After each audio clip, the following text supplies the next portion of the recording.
Cierra los ojos y escucha el sonido de un reloj. Ese ritmo constante. Tic-tac, tic-tac. Parece lo más fiable del universo. Un segundo sigue al otro. Siempre hacia adelante, nunca hacia atrás. Suponemos que el tiempo transcurre igual para todos y en todas partes. Tu segundo es mi segundo. Tu reloj es mi reloj. El reloj de la pared de una cocina en Madrid marca el mismo ritmo que el reloj de una mesita de noche en Barcelona. El tiempo avanza y nosotros avanzamos con él. Pero hay un problema. Todo lo que crees saber sobre el tiempo no es más que una gran mentira. Einstein descubrió algo que trastocó nuestras intuiciones. El tiempo no es una línea recta, sino un tejido que se estira, se contrae y se detiene por completo en los rincones más oscuros del espacio. Hoy desmontaremos la ilusión que crea el reloj y descubriremos por qué la realidad no es lo que parece. Bueno, ¿qué crees que es exactamente eso que llamamos el concepto del tiempo? ¿Crees que estamos equivocados? ¿O que realmente hay una verdad detrás de todas esas afirmaciones sobre el tiempo? Cuéntamelo en los comentarios y no te olvides de suscribirte a mi canal y darle a me gusta. Dime qué tema te gustaría que tratara en mi próximo video. Tu apoyo es muy valioso para mí. Recuéstate, deja que tu mirada se pierda en la lejanía y solo escúchame. Y entonces, un joven oficinista en una oficina de patentes suiza lo arruinó todo. En 1905, Albert Einstein propuso algo tan extraño que incluso él pasó años lidiando con las consecuencias.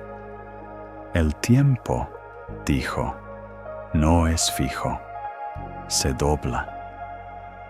Dobla, se estira, se ralentiza y se acelera, dependiendo de qué tan rápido te muevas y cuánta gravedad te rodee. Dos personas pueden experimentar los mismos eventos y, honestamente, estar en desacuerdo sobre cuánto duraron esos eventos. Y ambos tienen razón. Esto no era filosofía, no era ciencia ficción.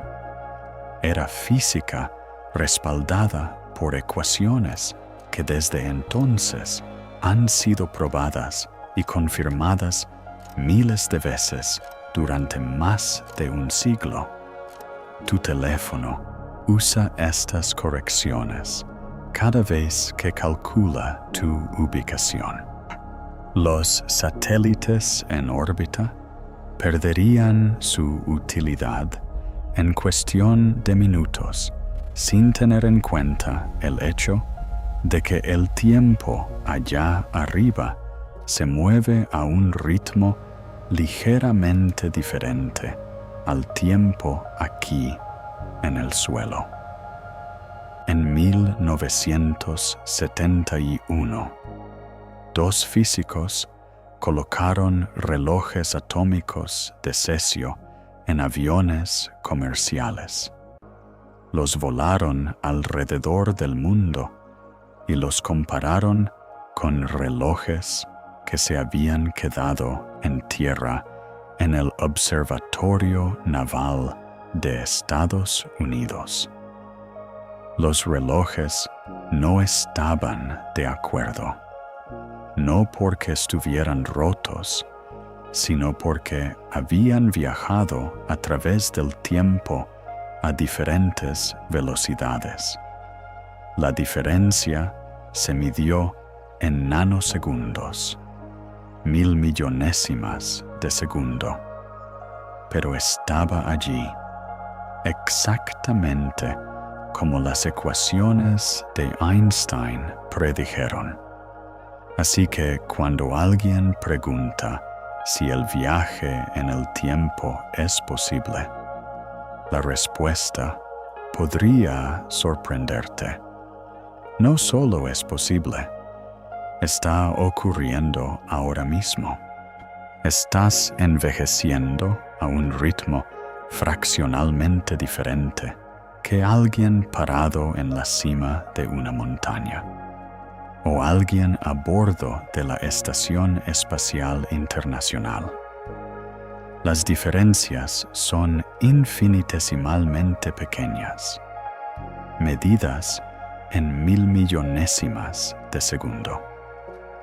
También son absolutamente reales. La pregunta más profunda, la que ha cautivado a físicos y soñadores por igual durante más de un siglo, es si podemos hacer algo más que empujar el tiempo unos pocos nanosegundos. Podemos saltar siglos hacia el futuro. Podemos viajar al pasado y presenciar eventos que ya ocurrieron. Podríamos, en principio, construir una máquina que lleve a una persona hacia atrás en el tiempo. Estas no son fantasías ociosas. La relatividad general, la misma teoría que predijo agujeros negros décadas antes de que alguien observara uno, contiene soluciones que permiten bucles cerrados en el tiempo, caminos a través del espacio-tiempo que regresan a su propio comienzo. Los físicos teóricos han pasado carreras enteras explorando estas soluciones, y lo que han encontrado es emocionante y profundamente extraño. Durante las próximas 2 horas, vamos a rastrear esta pregunta desde sus raíces hasta su borde más sangrante. Comenzaremos con lo que el tiempo realmente es, o más bien, lo que los físicos piensan que podría ser. Y nos moveremos a través de las 2 grandes revoluciones de Einstein, las que destrozaron el universo de relojería de Newton. Examinaremos la evidencia que ya existe, la prueba escondida dentro de la tecnología que usas todos los días. Luego, nos aventuraremos más allá, hacia la gravedad aplastante de los agujeros negros, a través de túneles hipotéticos en el tejido del espacio, más allá de universos rotatorios y burbujas de deformación y experimentos de entrelazamiento cuántico que parecen alcanzar hacia atrás a través del tiempo mismo. Y confrontaremos las paradojas, el problema del abuelo, el bucle bootstrap. La pregunta de si el universo tiene un mecanismo de defensa incorporado que evita que alguien reescriba la historia. Si estás disfrutando esta exploración tranquila a través de la física del tiempo, considera suscribirte para continuar el viaje con nosotros. Y déjame saber en los comentarios desde dónde estás escuchando. Tu ciudad, tu zona horaria. Porque ahora mismo, dependiendo de tu altitud, tu velocidad y la masa del suelo bajo tus pies, tu reloj está avanzando a su propio ritmo único. Ningún oyente está experimentando este momento exactamente de la misma manera. La historia del viaje en el tiempo comienza con una pregunta engañosamente simple. Una que Newton pensó que había respondido, que Einstein demostró que no, y que los físicos todavía están debatiendo hoy. ¿Qué es el tiempo? Parece una pregunta fácil. Medimos el tiempo con relojes y calendarios. Lo sentimos en el dolor de las articulaciones envejecidas y el desvanecimiento de viejas fotografías. Hablamos de desperdiciarlo, ahorrarlo, quedarnos sin él, como si el tiempo fuera una sustancia, algo que pudieras sostener en tus manos o verter de un recipiente a otro. Y sin embargo, si presionas a un físico, realmente lo presionas sobre qué es el tiempo en realidad. La respuesta que obtienes a menudo es menos segura de lo que podrías esperar.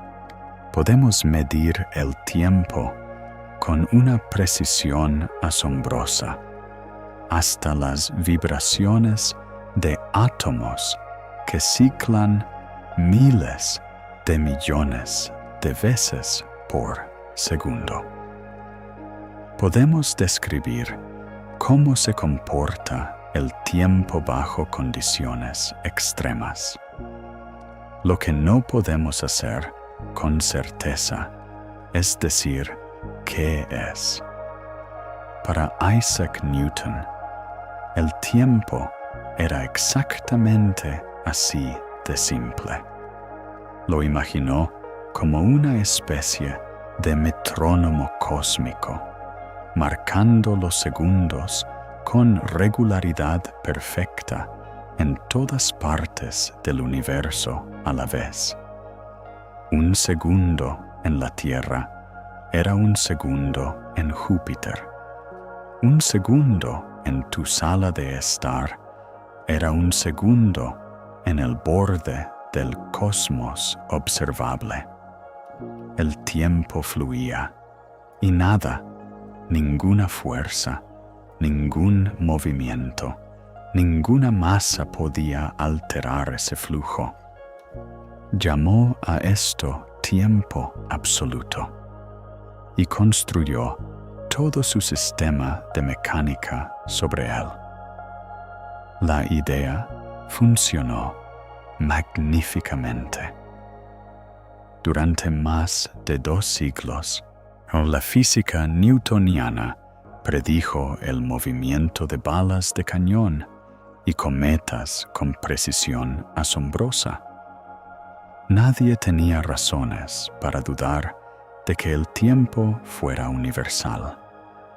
Los relojes, después de todo, parecían estar de acuerdo entre sí. un péndulo en Madrid llevaba el ritmo de un péndulo en Sevilla. Las matemáticas funcionaban. La intuición se sentía correcta. Y Newton no estaba siendo ingenuo. Su marco era una obra maestra de arquitectura intelectual, y la asunción del tiempo absoluto era fundamental para él. Cada ecuación dependía de la idea de que los observadores en todas partes podían estar de acuerdo sobre el tiempo entre eventos. Quita ese acuerdo y toda la estructura necesitaría ser reconstruida desde cero. El problema comenzó, como a menudo ocurre en física, con la luz. A finales del siglo XIX, James Clerk Maxwell unificó la electricidad y el magnetismo en un solo marco y descubrió que las ondas electromagnéticas viajan a una velocidad fija, aproximadamente 300.000 kilómetros por segundo. Este número no dependía del movimiento de la fuente. Una linterna en un tren moviéndose hacia ti emite luz a la misma velocidad que una linterna parada. A la luz no le importa qué tan rápido se mueve la linterna. Esto creó una paradoja. Si persigues un rayo de luz a la mitad de la velocidad de la luz, la física clásica dice que el rayo debería parecer alejarse de ti a la mitad de su velocidad normal. Las ecuaciones de Maxwell decían lo contrario. La velocidad de la luz era constante, siempre, para todos. Algo tenía que ceder. Lo que cedió fue el tiempo mismo. Einstein se dio cuenta de que si la velocidad de la luz es verdaderamente la misma para todos los observadores, entonces el tiempo no puede serlo. Dos personas moviéndose una con respecto a la otra medirán duraciones diferentes para el mismo evento. Ninguna está equivocada. Ninguna está confundida. Simplemente habitan versiones ligeramente diferentes del mismo momento. Porque el movimiento a través del espacio es inseparable del movimiento a través del tiempo. Este fue el nacimiento del espacio-tiempo, un tejido de 4 dimensiones, en el que las 3 dimensiones del espacio y la única dimensión del tiempo están entretejidas en una sola estructura. No puedes moverte a través del espacio sin afectar tu paso a través del tiempo. Mientras más rápido viajas a través del espacio, más lento viajas a través del tiempo. A la velocidad de la luz, el tiempo se detiene por completo. El reloj universal de Newton estaba muerto. En su lugar, había algo mucho más inquietante. Un universo donde el tiempo es personal, donde tu experiencia de la duración depende de tu velocidad y tu posición en un campo gravitacional. y donde ningún momento único puede reclamar ser el ahora universal. Hay otra capa en este misterio, una que atormenta a los físicos quizás más que cualquier otra. Las ecuaciones de la física fundamental, las leyes que gobiernan partículas y fuerzas al nivel más profundo, no distinguen entre pasado y futuro. Ejecuta las ecuaciones hacia adelante y obtienes física válida. Ejecútalas hacia atrás y todavía obtienes física válida. Una película de bolas de billar colisionando se ve perfectamente natural en reversa. Las matemáticas no se preocupan por qué dirección corre la película, y sin embargo, experimentamos el tiempo como teniendo dirección. Los huevos se rompen y nunca se desrompen. El café se enfría y nunca se descalienta. Los recuerdos apuntan hacia atrás y los planes apuntan hacia adelante. Esta flecha del tiempo, como la nombró el físico Arthur Eddington, emerge no de las leyes fundamentales mismas, sino de una tendencia estadística. La segunda ley de la termodinámica, que dice que el desorden total de un sistema cerrado tiende a aumentar con el tiempo. La entropía sube. Esa es la flecha. No porque alguna ley prohíba que vaya en la otra dirección, sino porque la probabilidad abrumadora del arreglo del universo favorece el desorden creciente. Hay astronómicamente más formas de que un sistema esté desordenado que ordenado. De la misma manera que hay más formas de esparcir una baraja de cartas por el suelo que de organizarlas en secuencia numérica. Baraja una baraja ordenada y casi con certeza obtendrás caos. Baraja una baraja caótica y casi con certeza obtendrás más caos. La transición del orden al desorden no es una ley en el sentido usual. Es una certeza estadística casi total. La flecha del tiempo parece no está incorporada en la maquinaria del universo. Es una consecuencia de las estadísticas, de las condiciones iniciales, del hecho de que nuestro universo comenzó en un estado de entropía extraordinariamente baja, compacto, intensamente caliente, casi perfectamente uniforme, y ha estado escalando hacia el desorden desde entonces. ¿Por qué el universo comenzó de esa manera? Es en sí mismo uno de los grandes rompecabezas sin resolver. Una pregunta que conecta la flecha del tiempo con el origen de todo. Entonces, ¿qué es el tiempo?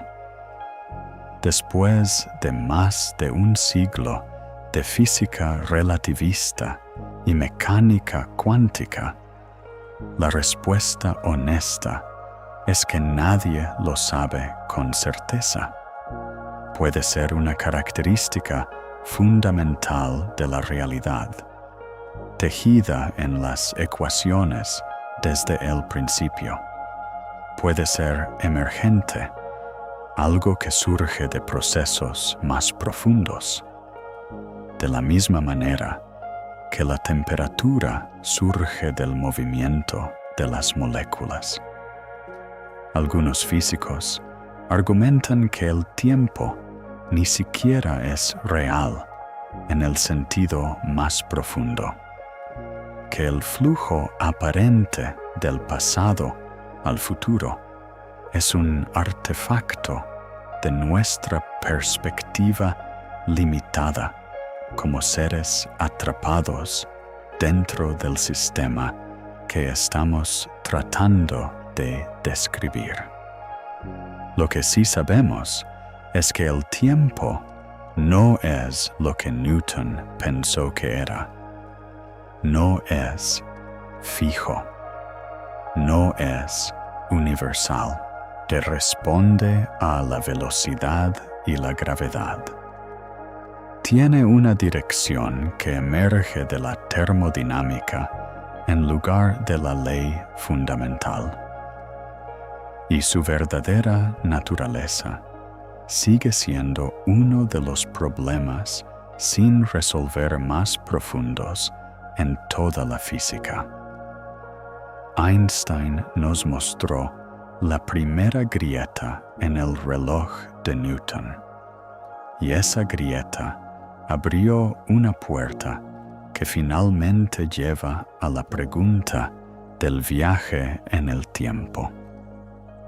Porque si el tiempo es flexible, si puede estirarse y comprimirse y curvarse, entonces la pregunta ya no es si el tiempo puede cambiar. La pregunta es hasta dónde puede llegar ese cambio. Imagina un reloj hecho de nada más que luz. Dos espejos se enfrentan, perfectamente paralelos, y un solo fotón rebota entre ellos. Cada vez que el fotón completa un viaje de ida y vuelta, arriba y abajo, el reloj marca una vez. Es el cronómetro más simple imaginable y revela algo extraordinario. Ahora pon ese reloj en movimiento. Colócalo en un tren que pasa zumbando a una velocidad tremenda. Desde donde estás parado en la plataforma, el fotón ya no rebota directamente arriba y abajo, porque los espejos se están moviendo lateralmente. El fotón traza un camino diagonal, un camino más largo, y dado que la velocidad de la luz no puede cambiar, el fotón tarda más tiempo en completar cada viaje de ida y vuelta.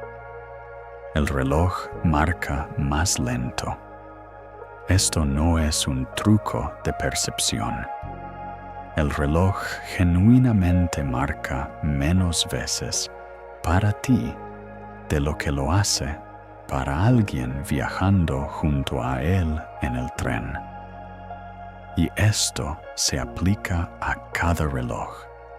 Relojes mecánicos, relojes atómicos, relojes biológicos, la velocidad a la que las células se dividen y las neuronas se disparan y los corazones laten. El tiempo mismo, no meramente la medición del tiempo, se ralentiza para los objetos en movimiento relativo a un observador. Einstein capturó esta relación en lo que podría ser la ecuación más trascendental en la historia del tiempo. El factor de Lorentz, usualmente escrito como gamma, igual a 1 dividido por la raíz cuadrada de 1 menos b al cuadrado sobre c al cuadrado. Cuando b es pequeña comparada con c, la velocidad de la luz, gamma, es esencialmente 1 y el tiempo fluye normalmente. A la mitad de la velocidad de la luz, gamma es aproximadamente 1,15, lo que significa que el tiempo corre aproximadamente un 15% más lento. Al 90% de C, gamma sube a 2,3. Al 99,99% alcanza 70. Las implicaciones son asombrosas. Un reloj viajando al 99% de la velocidad de la luz mide un año, mientras un reloj estacionario mide 7. Al 99,999%, la proporción se infla a más de 200. Mientras más te acercas a T, más dramática se vuelve la dilatación, curvándose asintóticamente hacia el infinito a la velocidad de la luz misma, que ningún objeto masivo puede alcanzar. El factor de Lorentz va al infinito, y el tiempo, desde la perspectiva de un observador externo, se detiene completamente. El fotón, en cierto sentido, no experimenta el tiempo. Es emitido y absorbido en el mismo instante desde su propia perspectiva, incluso si el viaje duró 1.000 millones de años según nuestro cálculo. La luz que alcanza tus ojos desde una galaxia distante partió hace millones de años según tu reloj. Pero para el fotón mismo, la partida y la llegada son el mismo evento. Esto no es una metáfora poética. Es lo que dicen las ecuaciones. Esto lleva a lo que es quizás el experimento mental más famoso en toda la física: la paradoja de los gemelos. Imagina dos gemelos, idénticos en todos los sentidos. Uno se queda en la Tierra, el otro aborda una nave espacial, acelera a una fracción sustancial de la velocidad de la luz, viaja durante lo que para ella se siente como 5 años, luego da la vuelta y vuela a casa. Cuando la gemela viajera baja de la nave, encuentra que su hermana ha envejecido décadas. Sus relojes no están de acuerdo. Sus cuerpos no están de acuerdo. Ella es biológicamente más joven que la persona con la que una vez compartió un útero. Su cabello ha encanecido menos. Sus células se han dividido menos veces. Su corazón ha latido menos latidos. La asimetría no es una ilusión. Surge porque la gemela viajera cambió de velocidad, acelerando y desacelerando de maneras que la gemela que se quedó en casa no lo hizo. Esa aceleración rompe la simetría entre sus marcos de referencia y hace que la diferencia de tiempo sea real, medible y permanente. El físico francés Paul Langevin describió este escenario por primera vez en 1911 y causó un alboroto. Seguramente, argumentaron los críticos, cada gemela debería ver el reloj de la otra corriendo lento, y cuando se reúnan, los efectos deberían cancelarse. La resolución radica en el hecho de que la situación no es simétrica. Una gemela permanece en un solo marco inercial. La otra cambia de marcos, acelera, desacelera, da la vuelta, acelera de nuevo. Ese cambio es lo que rompe el empate y produce una diferencia de tiempo real de un solo lado. Esto suena como algo confinado a experimentos mentales y ecuaciones de pizarra. No lo es. Hemos probado la dilatación del tiempo directamente, repetidamente, y funciona exactamente como Einstein predijo.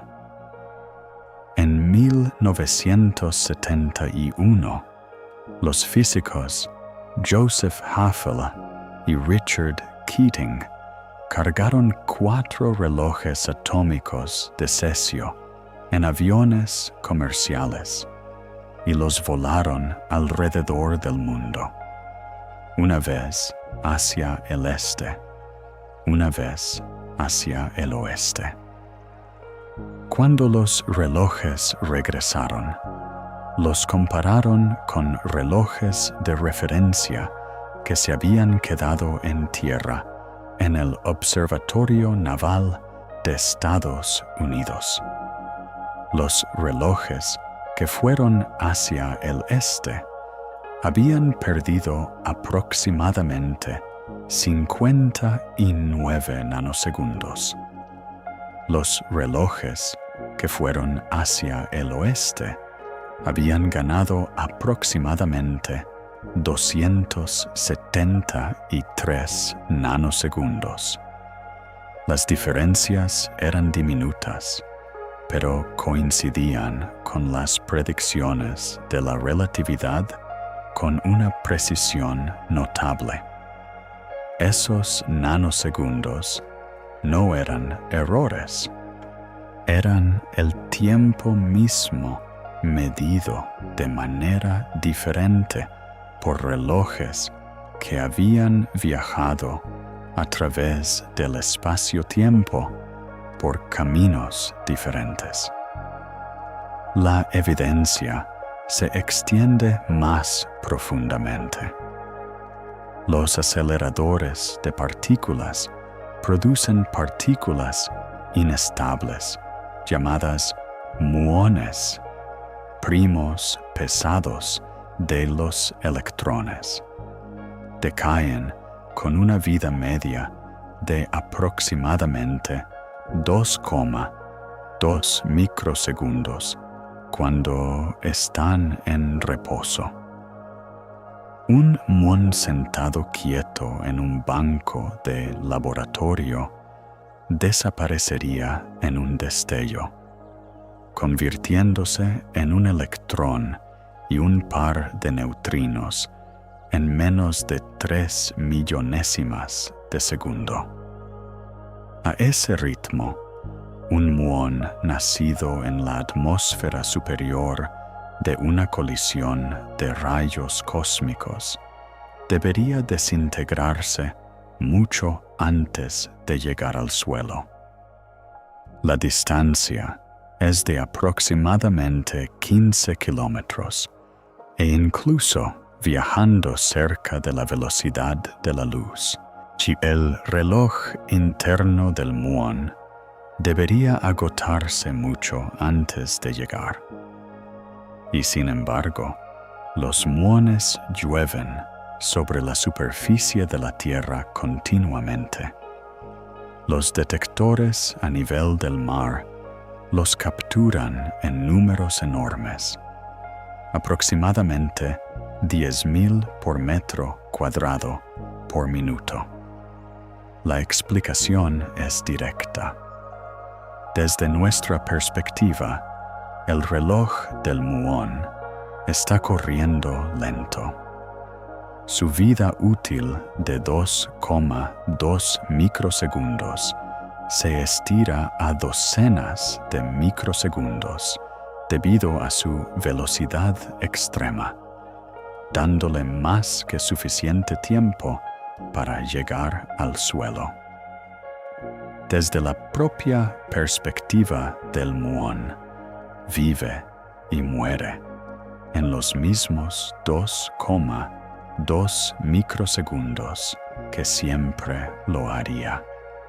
Pero la distancia al suelo se ha contraído, acortada por el mismo factor de Lorentz que dilata el tiempo. Ambas descripciones son correctas, ambas son consistentes y ambas confirman que el tiempo no es lo que nuestra intuición nos dice que es. La dilatación del tiempo no es una curiosidad teórica.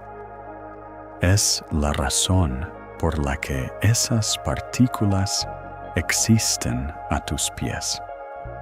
Lo que nos dice la relatividad especial es que el futuro es accesible, no en el sentido dramático de ciencia ficción de tirar palancas, sino en un sentido físico tranquilo que ha sido confirmado por cada experimento de precisión jamás realizado. Muévete lo suficientemente rápido y el mundo a tu alrededor envejece mientras apenas cambias. Un astronauta hipotético viajando al 99,995% de C durante lo que se siente como un año, regresaría para encontrar que ha pasado un siglo en la Tierra. Todos los que conocía se habrían ido. Las ciudades habrían cambiado. Sería una visitante del pasado, varada en un futuro que siguió adelante sin ella. Esta es una forma de viaje en el tiempo al futuro. No requiere física exótica, sin agujeros de gusano, sin partículas, sin descubrir. Solo requiere velocidad. Velocidad tremenda, impráctica, devoradora de energía, pero velocidad que las leyes de la física permiten completamente. La trampa, por supuesto, es que no puedes regresar. La relatividad especial abre una puerta al futuro y cierra la que está detrás de ti. Para siquiera comenzar a pensar en viajar al pasado, Einstein tuvo que ir más allá. Tuvo que considerar no solo el movimiento, sino la masa y la forma en que los objetos pesados deforman el tejido del espacio-tiempo a su alrededor. La relatividad especial fue solo la mitad de la historia. Describía lo que sucede en ausencia de gravedad. Objetos moviéndose a través del espacio-tiempo vacío y plano a velocidades constantes. El universo real no es nada parecido a eso. Está lleno de estrellas y planetas y galaxias, todos ellos doblando el espacio-tiempo a su alrededor con su masa. Para explicar la gravedad, Einstein necesitó 10 años más, un viaje doloroso a través de las matemáticas tan difícil que incluso él lo describió como el trabajo intelectual más duro de su vida. El resultado, publicado en noviembre de 1915, fue la relatividad general, y su intuición central era deslumbrante en su simplicidad. La masa le dice al espacio-tiempo cómo curvarse, y el espacio-tiempo curvado le dice a los objetos cómo moverse. La gravedad no es una fuerza que tira objetos juntos a través de una distancia, de la manera en que Newton la imaginó. La gravedad es geometría. Un planeta orbita una estrella no porque una mano invisible tire de él, sino porque la masa de la estrella ha curvado el espacio-tiempo a su alrededor, y el planeta está siguiendo el camino más recto posible a través de ese paisaje curvado. Piénsalo de esta manera. Coloca una bola de boliche pesada sobre una sábana de goma estirada. La sábana se hunde, se curva, se dobla bajo el peso. Rueda una canica a través de la sábana y no viajará en línea recta. Se curvará hacia la bola de boliche, haciendo espirales hacia adentro, no porque alguna fuerza esté tirando de la canica, sino porque la superficie sobre la que rueda ya no es plana. Reemplaza la sábana de goma con el tejido de 4 dimensiones del espacio-tiempo. Reemplaza la bola de boliche con una estrella y tienes la imagen esencial de la relatividad general. La analogía es imperfecta.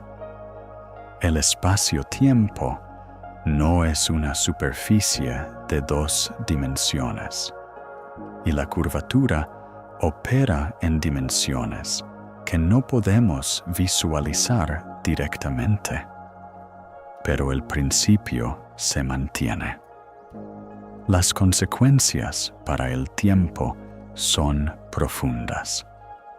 Así como la velocidad ralentiza el tiempo en la relatividad especial, la gravedad lo ralentiza en la relatividad general.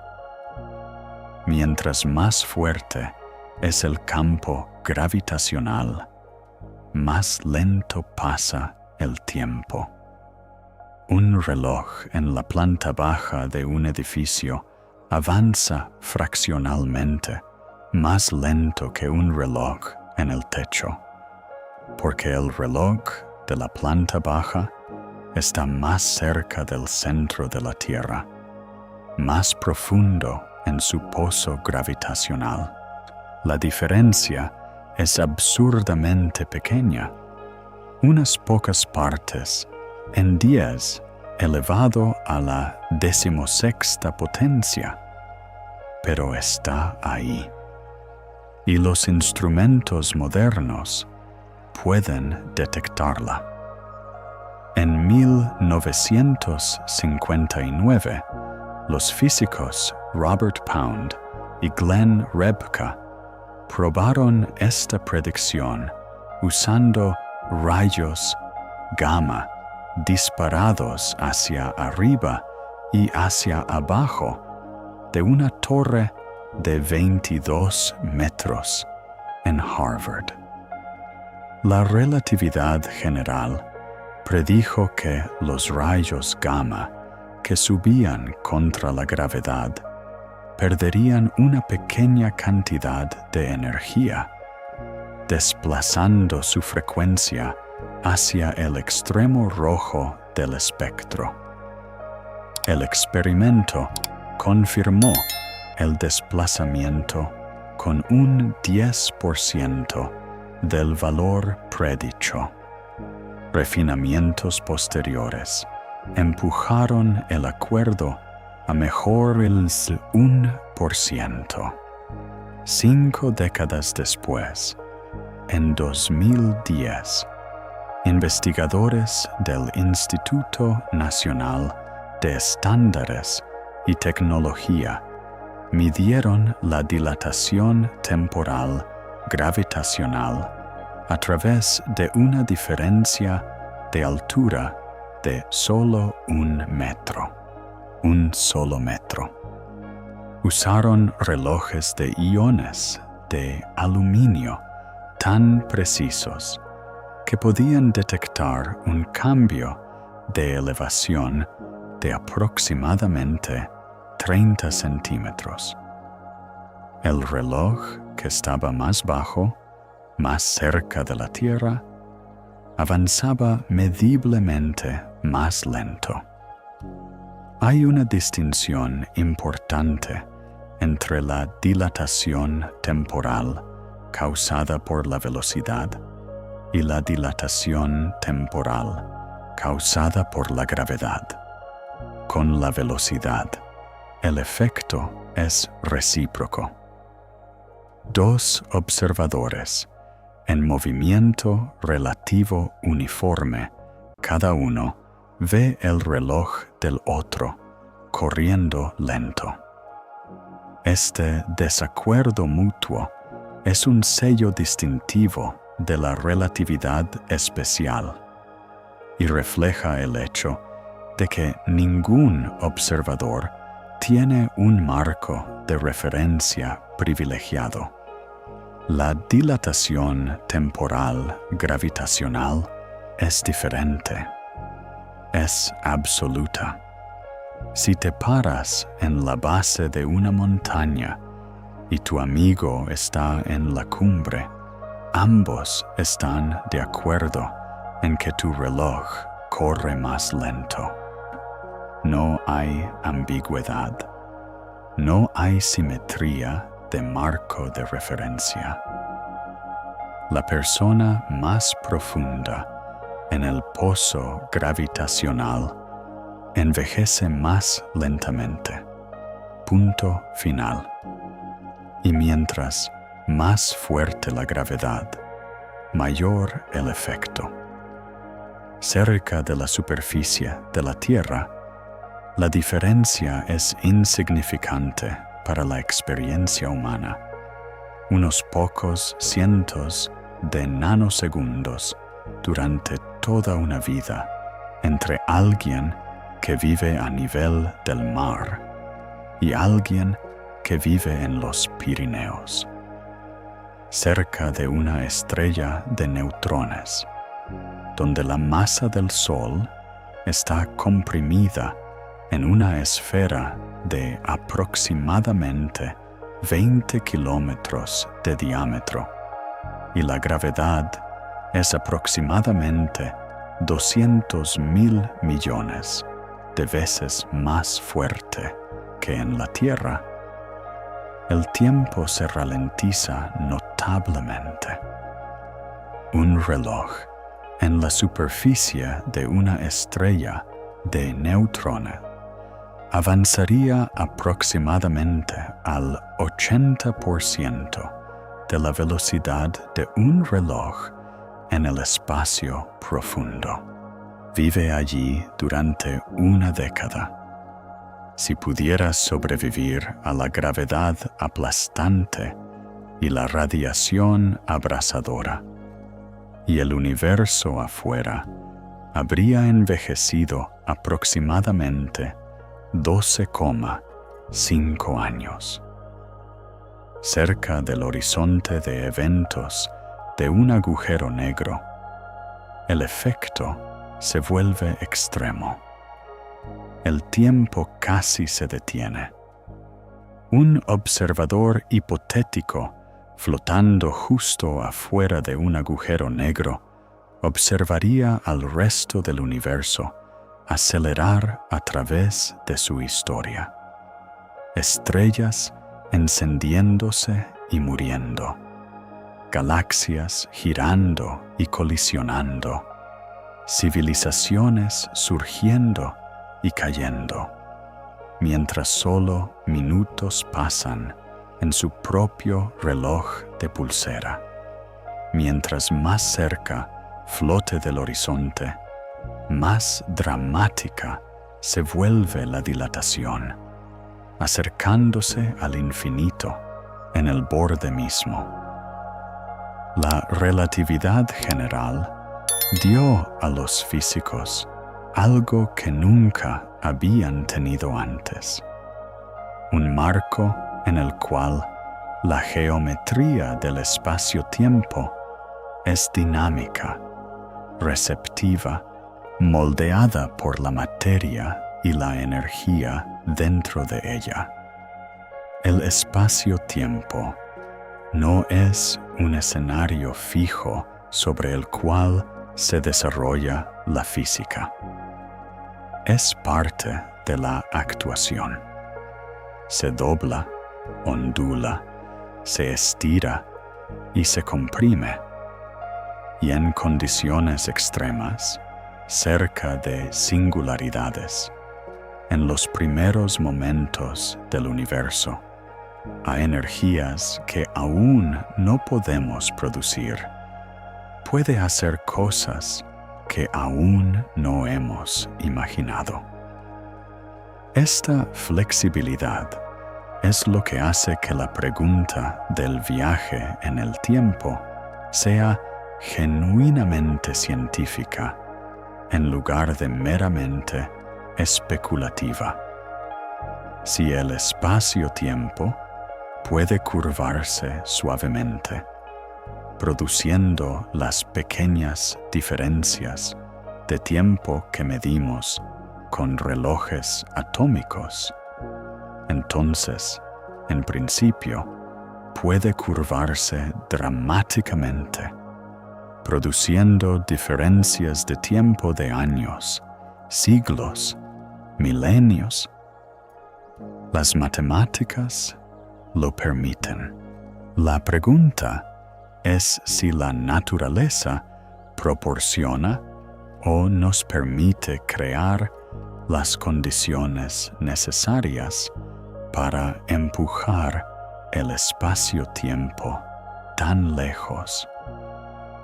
Einstein mismo parecía ambivalente sobre las implicaciones. Reconoció que sus ecuaciones permitían curvatura extrema, dilatación extrema, configuraciones de espacio-tiempo que desafiaban el sentido común. Pasó gran parte de su carrera posterior buscando formas de restringir la teoría, de encontrar principios físicos que evitarían que las ecuaciones produzcan soluciones que encontraba perturbadoras. Nunca tuvo éxito completamente. Las ecuaciones, resultó, eran más salvajes de lo que su creador estaba cómodo admitiendo.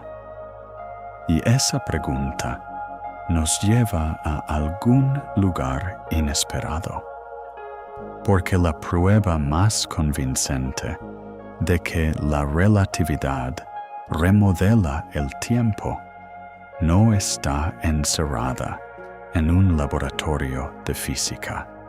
Está orbitando sobre nuestras cabezas ahora mismo, viajando a 14,000 kilómetros por hora.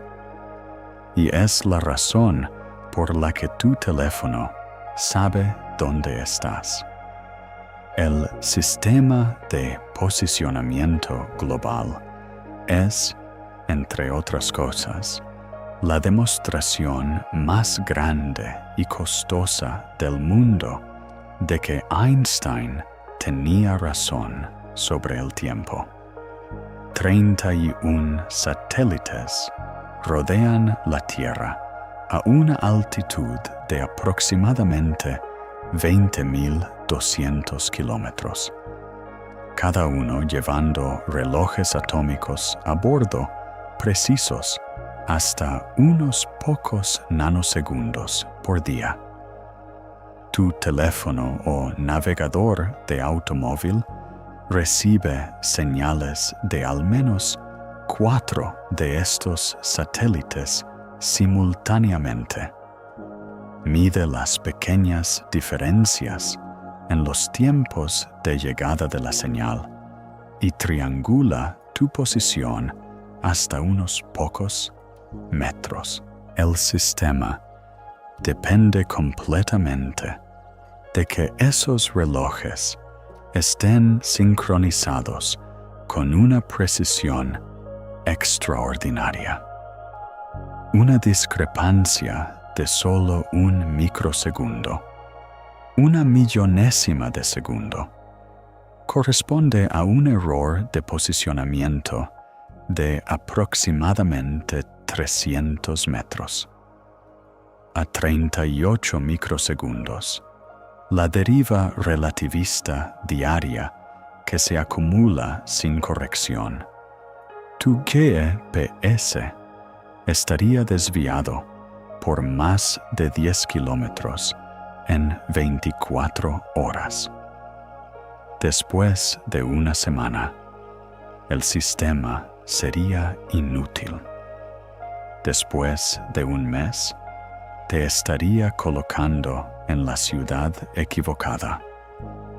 2 efectos relativistas están funcionando, tirando en direcciones opuestas.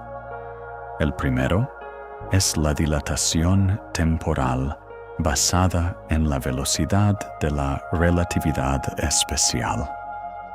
Los satélites se mueven a aproximadamente 14,000 kilómetros por hora en relación con el suelo.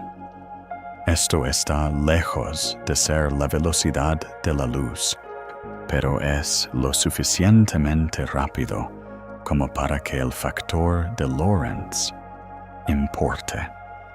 Los relojes de los satélites, desde la perspectiva de un observador en la Tierra, avanzan ligeramente más lento, perdiendo aproximadamente 7 microsegundos por día. El segundo efecto viene de la relatividad general.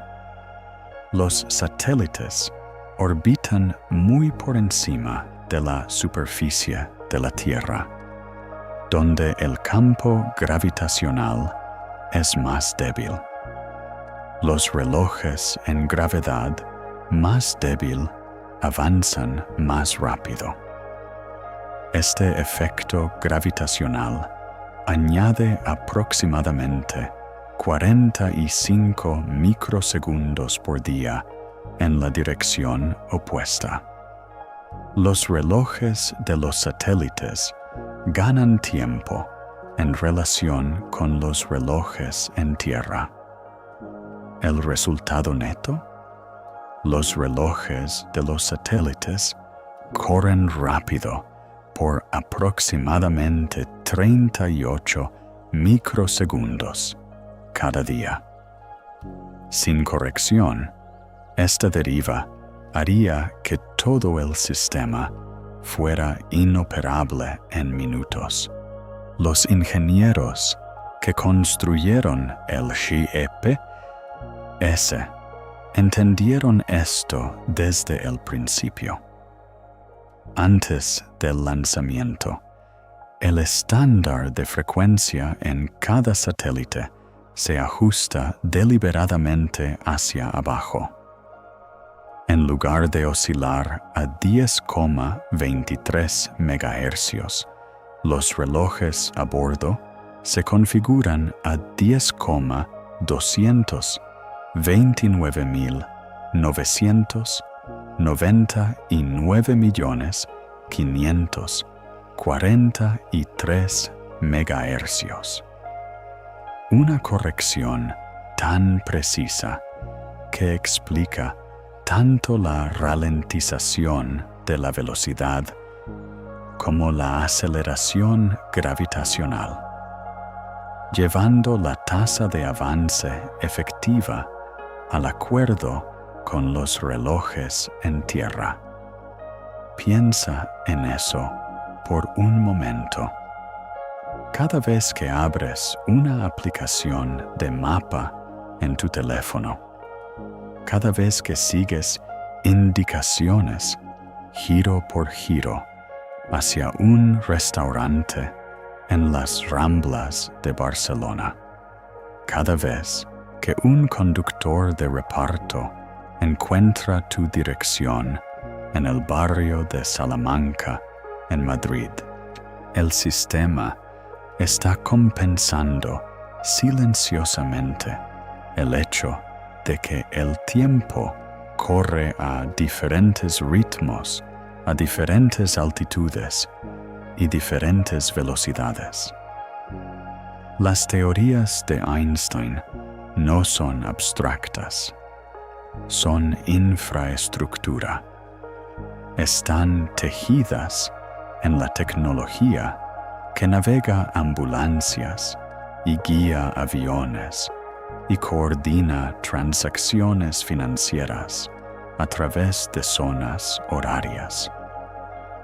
Si le hubieras dicho a un físico en 1910 que la teoría recién propuesta de la relatividad algún día sería esencial para la entrega de pizza, la respuesta habría sido un silencio desconcertado. Y sin embargo, aquí estamos. La relatividad no se esconde en los márgenes de la física.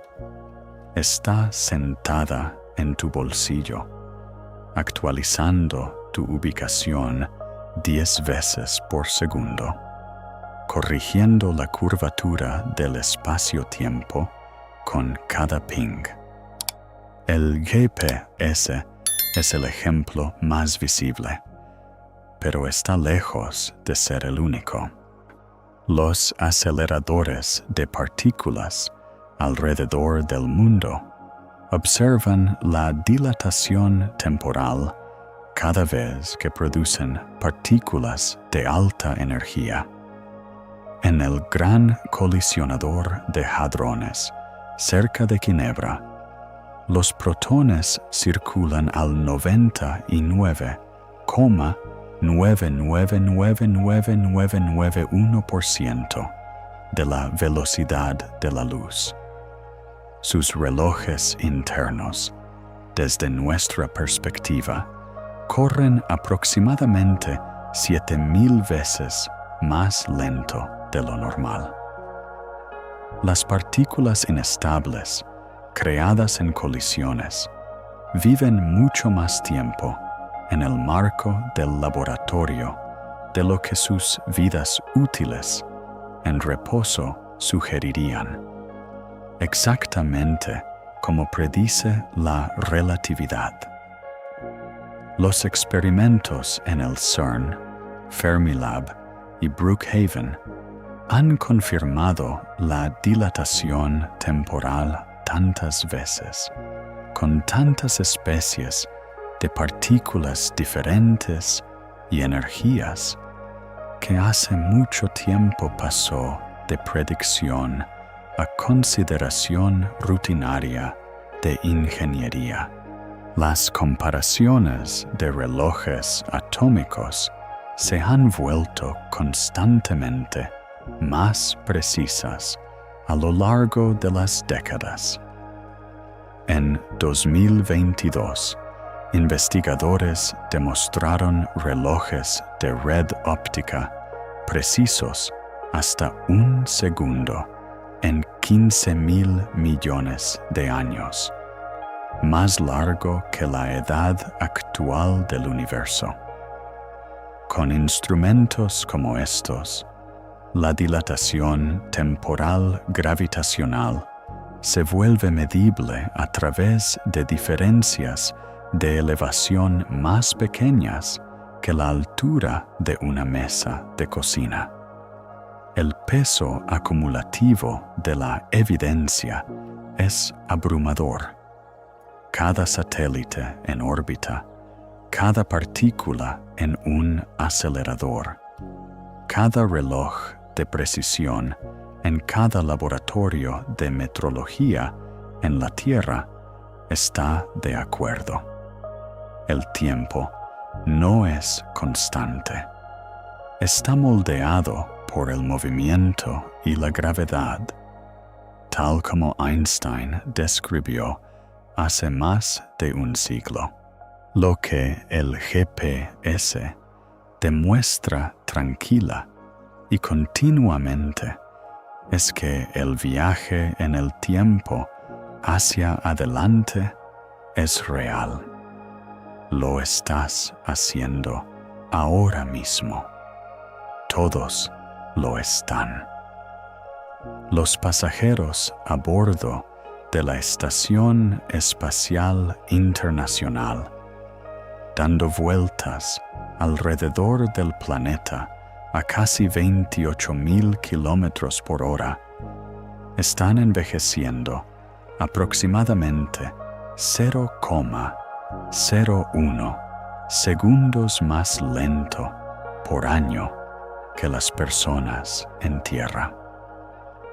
Durante una misión de 6 meses, un astronauta regresa a la Tierra aproximadamente 5 milisegundos más joven de lo que habría sido si se hubiera quedado en casa.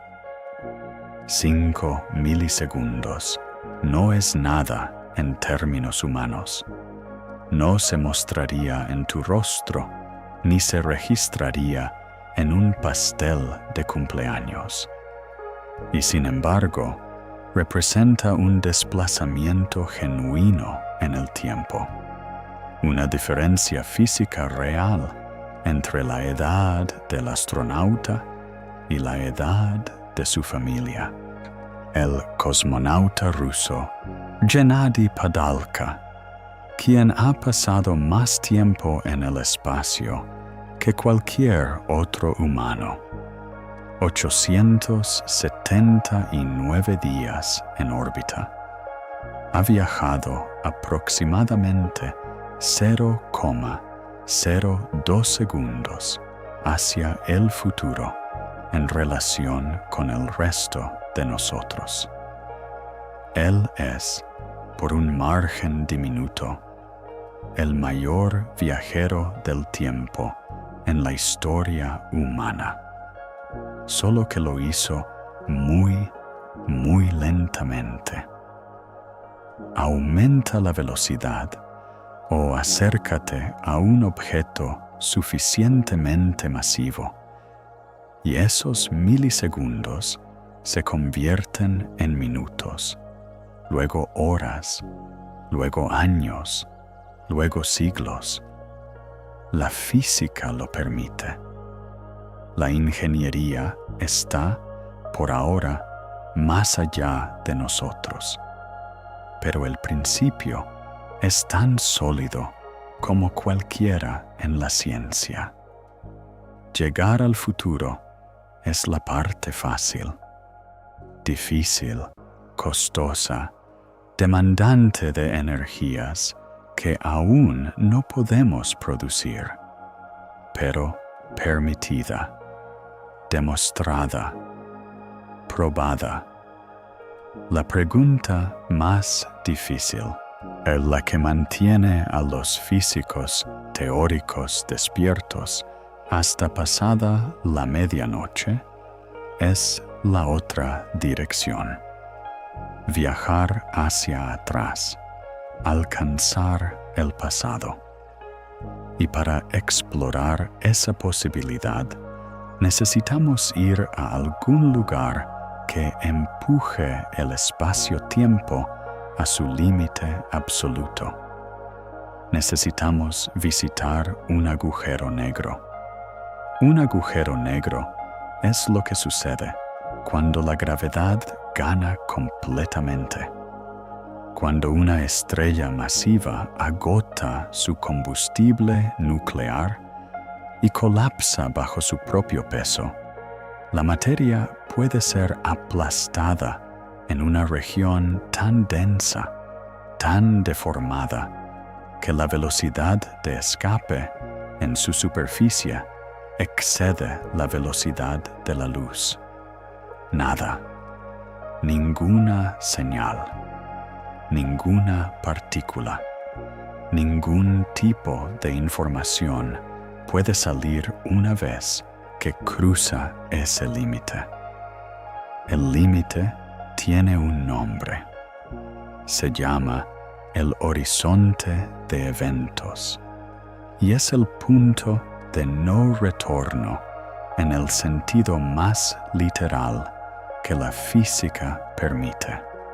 Lo que hace que los agujeros negros sean relevantes para el viaje en el tiempo es lo que sucede con el espacio-tiempo cerca de ese límite. A medida que te acercas al horizonte de eventos, la dilatación temporal gravitacional crece sin límite. Los relojes avanzan más y más lento. La luz que sube desde la superficie se desplaza cada vez más hacia el extremo rojo del espectro, perdiendo energía mientras lucha contra la atracción gravitacional. Para un observador distante, mirando a través de un telescopio, un objeto cayendo hacia un agujero negro parecería ralentizarse, enrojecerse y desvanecerse, acercándose asintóticamente al horizonte, pero nunca cruzándolo del todo. La luz de su superficie se estira hacia longitudes de onda infinitas. La imagen se oscurece. El objeto parece congelarse en su lugar, un fantasma suspendido en el borde del olvido, desvaneciéndose cada vez más hasta que desaparece, no porque haya cruzado el horizonte, sino porque su luz ha sido estirada más allá de la capacidad de cualquier instrumento para detectarla. Esto no es lo que le sucede al objeto que cae en sí mismo. Cruza el horizonte en un tiempo finito según su propio reloj. La experiencia de los dos observadores El observador distante y el viajero que cae son irreconciliablemente diferentes, y ambos son correctos dentro de sus propios marcos de referencia. Desde la perspectiva del objeto mismo, la experiencia es completamente diferente. Si fueras tú quien cae, cruzarías el horizonte de eventos sin fanfarria. No habría pared, no habría barrera, ninguna sensación física marcando la transición. Tu reloj de pulsera avanzaría normalmente. Tu corazón latiría normalmente. No notarías nada inusual sobre tu paso local a través del tiempo. Y sin embargo, en los momentos que te tomó cruzar, años podrían pasar en el universo afuera. Décadas, siglos. La asimetría no es una paradoja. Es una consecuencia del hecho de que diferentes caminos a través del espacio-tiempo acumulan diferentes cantidades de tiempo propio, y el camino a través de gravedad extrema acumula muy poco. Una vez dentro, no podrías regresar. El horizonte de eventos no es una pared de la que puedas rebotar, es una superficie en el espacio-tiempo más allá de la cual todos los caminos, cada trayectoria posible a cada velocidad posible, incluida la velocidad de la luz, conducen hacia adentro, hacia la singularidad. El horizonte no te atrapa por fuerza, te atrapa por geometría. El futuro mismo, dentro de un agujero negro, apunta hacia el centro. No todos los agujeros negros son iguales. El tipo más simple, descrito por la solución de Schwarzschild, no rota y no tiene carga. Un colapso gravitacional perfectamente esférico. Los agujeros negros astrofísicos reales casi con certeza están rotando, porque las estrellas que los formaron estaban rotando. Estos están descritos por una solución diferente, descubierta por el matemático neozelandés Roy Kerr en 1963, y son mucho más extraños que sus primos no rotatorios. Un agujero negro de Kerr no simplemente dobla el espacio-tiempo a su alrededor. Arrastra el espacio-tiempo consigo mientras gira. De la misma manera que una bola giratoria sumergida en miel arrastraría el fluido circundante en un vórtice. Este efecto, llamado arrastre de marcos, crea una región fuera del horizonte de eventos conocida como la ergoesfera, una zona donde el espacio-tiempo mismo está rotando tan rápidamente que nada puede permanecer estacionario. Podrías encender tus motores a máxima potencia en la dirección opuesta al giro y aún serías arrastrado. El espacio mismo se está moviendo. La ergoesfera permite algo notable. el proceso de Penrose, nombrado así por Roger Penrose, en el cual se puede extraer energía de un agujero negro rotatorio. Al explotar el arrastre rotacional del espacio-tiempo, un objeto entra en la ergoesfera, se divide en dos pedazos y una pieza cae en el agujero negro, mientras la otra escapa con más energía de la que poseía el objeto original. El agujero negro se ralentiza ligeramente, entregando una fracción de su energía rotacional.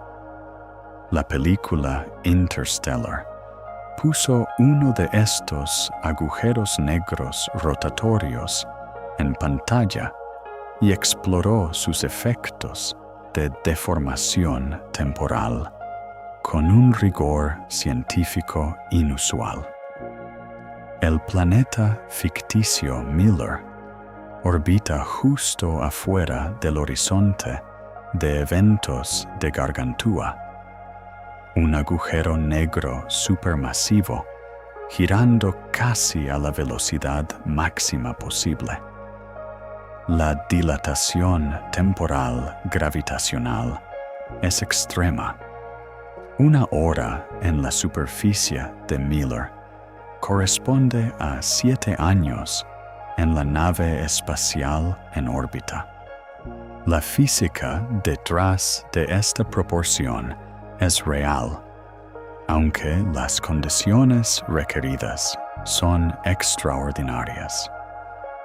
Kip Thorne, el físico ganador del Premio Nobel que sirvió como asesor científico de la película, calculó que lograr una dilatación tan dramática requeriría un agujero negro girando a una velocidad de aproximadamente 1-10 elevado a la potencia negativa 14 del máximo. Un número absurdamente cercano al límite teórico.